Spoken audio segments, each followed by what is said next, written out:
Ton micro, Patrick. Les questions, oui, on les prend par chat, mais à la fin de, comment dire, à la fin de l'heure, quoi, en fait, à D'accord. 18h50, on regardera les questions ensemble, quoi. Très bien, mais écoute, je te remercie, Denis, c'est très bien, c'est une belle présentation. J'avais une question, mais justement, on la posera à la fin. Christophe, tu prends le relais maintenant? Oui, pas de souci, avec plaisir. Je vais partager mon écran. Vous me dites quand c'est effectif. C'est bon. C'est bon. OK. Eh ben, bonjour tout le monde. Je suis Christophe Rolando, donc je suis le chef des ventes pour la société Michaud. Et je suis accompagné de Salim, que certains d'entre vous connaissent peut-être déjà. On va vous présenter des solutions d'infrastructure pour les véhicules électriques, mais aussi on va parler un petit peu du marché et comment les intérêts de vous, électriciens ou installateurs, vont finalement être des intérêts communs avec ceux de Michaud. L'idée, c'est d'essayer de faire du business ensemble et d'apporter des solutions à des copropriétés. Alors, j'ai deux objectifs pour cette présentation, si vous me direz si je les ai atteints à la fin. Le premier, c'est évidemment vous informer pour que si vous êtes sollicité par une copro, vous ayez un réflexe de dire, eh bien, je vais me rapprocher de Michaud, je vais me faire conseiller, accompagner, etc. Et puis, le deuxième, c'est vous convaincre, vous, installateur électricien, qu'en l'occurrence, Enedis, qui va être une partie importante enfin, une carte importante dans le jeu, sera pour vous un atout pour faire face à l'arrivée de ce qu'on appelle les opérateurs. Certains connaissent sûrement The Plug ou Watt ou tant d'autres qui sont en train de se monter comme des petits pains, qui pour l'instant raflent une bonne partie du marché de la copro, mais qui peuvent être concurrencés. Et l'idée, c'est de vous apporter des solutions bien différentes, plus évolutives. Et voilà, le seul truc à gérer, c'est Enedis, et il faut s'en servir comme d'un atout et non pas comme un empêcheur de tourner en rond qui peut parfois être, il faut le reconnaître. Et puis j'ai une proposition à vous faire. Eh bien, pour ceux que ça intéressera, on va vous accompagner et vous former sur l'ensemble du parcours client dans une copro ou sur un programme neuf. L'idée, c'est que si vous avez des questionnements qui concernent une infrastructure collective, vous vous rapprochiez de nous et qu'on vous prenne la main pour vous expliquer comment ça va se passer, comment vous allez pouvoir vous mettre au centre du jeu et comment vous allez pouvoir en tirer les marrons du feu. Alors, rapidement, le sommaire, on va parler du marché. Denis l'a un petit peu fait aussi, mais on va y revenir en quelques mots. On va présenter Michaud en un seul slide. L'idée, c'est quand même que vous nous situiez un petit peu et savoir pourquoi d'un coup Michaud arrive sur la partie IRVE. On va parler bien sûr du contexte économique et législatif et du cadre qu'impose Enedis sur ces infrastructures de réseau.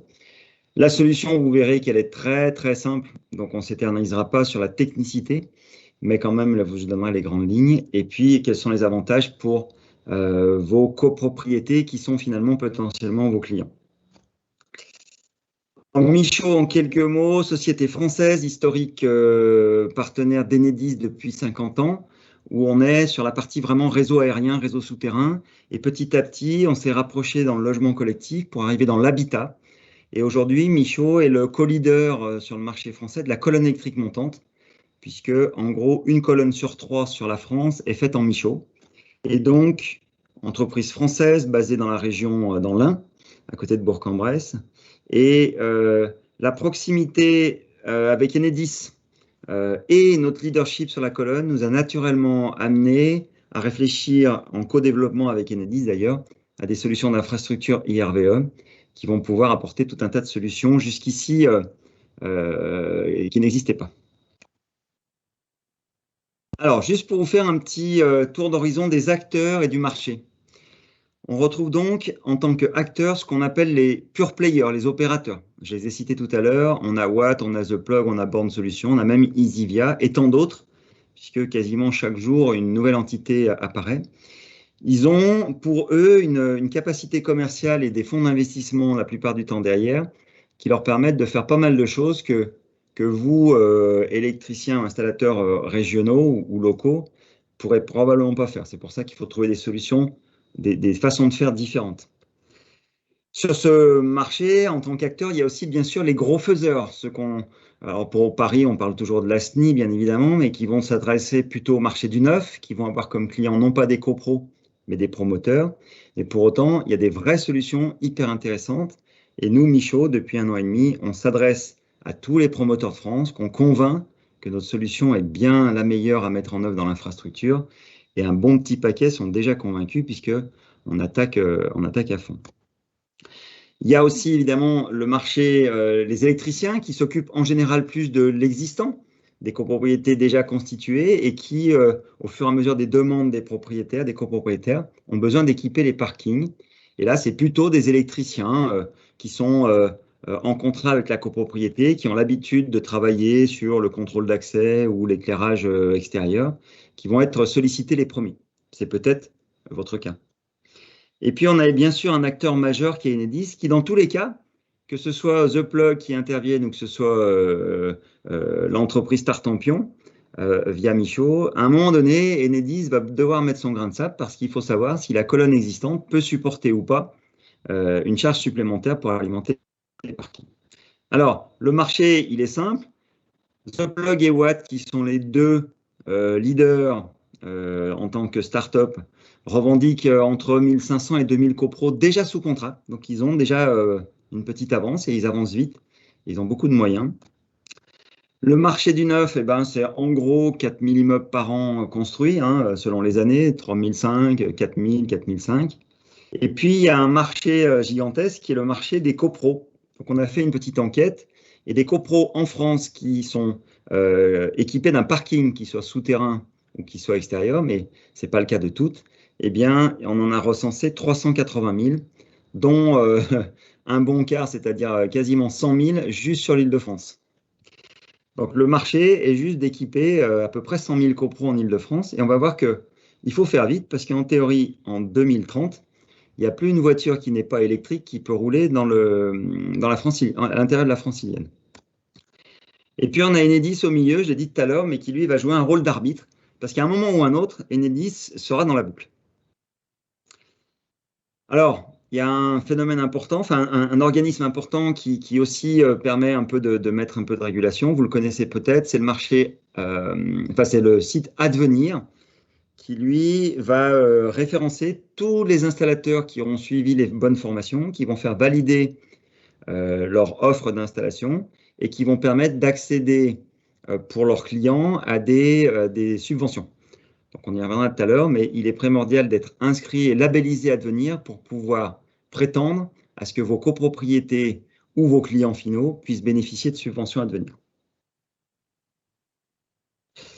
Alors, on entend parler beaucoup du droit à la prise, de ZFE ou précisément d'Advenir. Alors, droit à la prise, c'est tout bête pour ceux qui ne savent pas, c'est juste dire, moi j'habite en copro, je veux acheter une voiture électrique, la copro ne peut pas me refuser l'installation de ma borne. Alors, il y a des conditions qu'on pourra développer si vous en avez envie tout à l'heure, mais voilà, en gros, c'est j'ai une voiture électrique, je peux me brancher, quelle que soit la position de la copro, il ne peut pas s'opposer au fait que j'ai une voiture électrique et donc une borne dans mon garage. ZFE, on va y revenir aussi, c'est les zones à faible émission. Toutes les grandes agglomérations de France y passent petit à petit avec des dates plus ou moins à court échéance. Il y a deux étapes. La première étape, c'est de passer en ZFE pour les véhicules d'entreprise, pour les flottes d'entreprise. Les dates sont plus ou moins déjà rentrées en vigueur. C'est le cas à Lyon, c'est le cas à Grenoble, c'est le cas peut-être à Paris. Et puis, il y a une deuxième étape qui est la ZFE, y compris incluant les véhicules individuels des particuliers. Et là, les dates tombent. Grenoble, c'est 2023, par exemple. Et Paris, on y reviendra tout à l'heure, c'est 2030. Et puis, on a Advenir qui, lui, vient subventionner toutes ces installations, qu'elles soient pour la copro ou pour les individus. Alors, la question, c'est est-ce que c'est déjà une réalité pour vous? Est-ce que certains ont déjà eu des demandes de copro, des droits à la prise à installer? Est-ce que la ZFE a fait bouger des choses? Voilà, c'est une question débat ouvert, on y répondra peut-être après.